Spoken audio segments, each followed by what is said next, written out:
Hello, I am Terriana Wiggins Williams.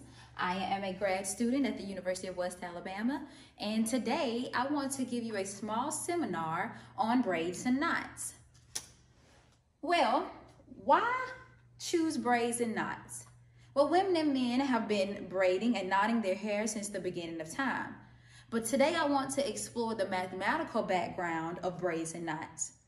See, braids in the hair require that all the strings be fixed on the person's head, and the ends will usually be held together by a rubber band. But in this case, and I'm going to use my own hair as an example, I actually used boiling water to seal the 3 strands of my hair. See, braiding in the hair means that you actually start in a way that each bundle goes from the top of the head to the bottom monotonically. So that's why I wanted to have my hair braided for this seminar. Also, the possible most important difference between physical and mathematical knots is that in mathematics, we require all the strings to be closed. So for example, if you tie a knot in a rope, unless you glue those ends together, they will never become undone. The reason that we want it to be that way is so that we can consider all knots to be identical. That way, if they're identical, we can continuously deform them into one another.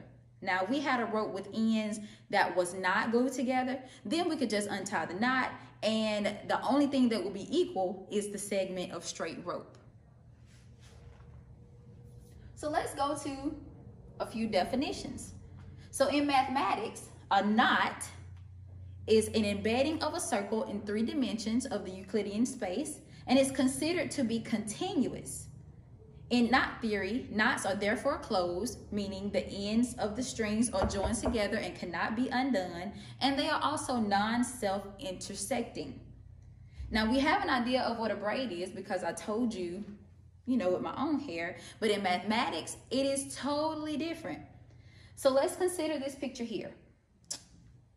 Let line 1 and line 2 be parallel lines in a plane, and let A, which in this case we have an A1 and an A2 and an A3, and B, which we also have a B1, B2, and B3, we're going to let A and B be the set of points on line 1 and line 2 respectively. Now, end braid, end could be any integer. An end braid is a set of non-intersecting polygonal curves which have exactly one endpoint from A to B, such that all the points on A and B are exactly one of the curves in the line that's parallel to L1 and L2. Now let's get a little history of knots and braids. William, who later called himself Lord Kevin Thompson, first of all, the knot theory was started in the 1860s by Peter Guthrie Tait. He was a Scottish mathematician who endeavored to make a list of topologically distinct knots in a response to William Lord Kevin Thompson. Now, in the late 1800s, Lord Kevin suggested that atoms might represent knots in the ether.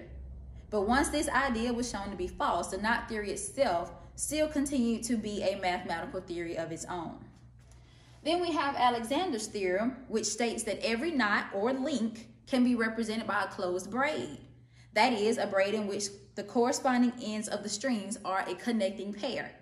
And lastly, Marco's theorem, which states that there are necessary and sufficient conditions for 2 braids to have a closure that are equivalent links.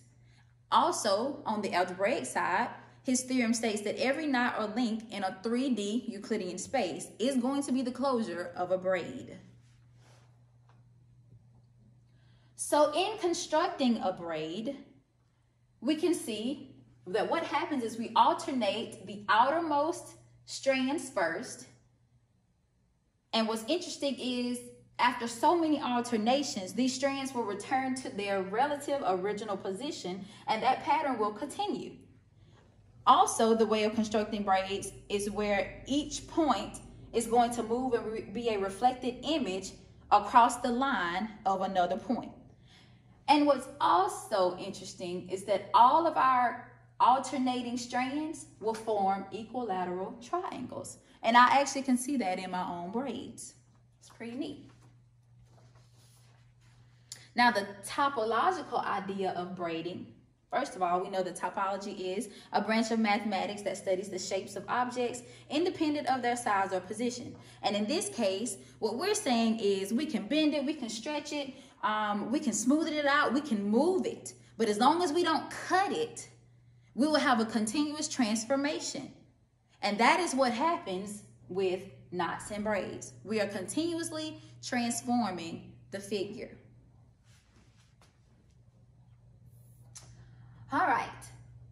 The next interesting thing is that we actually can make an alphabet for braids. So if I wanted to describe to you how to construct a braid from, let's just say, from 3 strands, let's have a special language to communicate that to you. So in this first segment, it seems that strand 1 is going over strand 2. Strand 1 has crossed over strand 2. So because we're going on top, we've named this sigma 1. Now what if I said, I want you to take strand 1 under strand 2? Well, in mathematics, the opposite of going over is going under, and opposite means inverse. So that's why we were able to say that this is going to be sigma 1 inverse.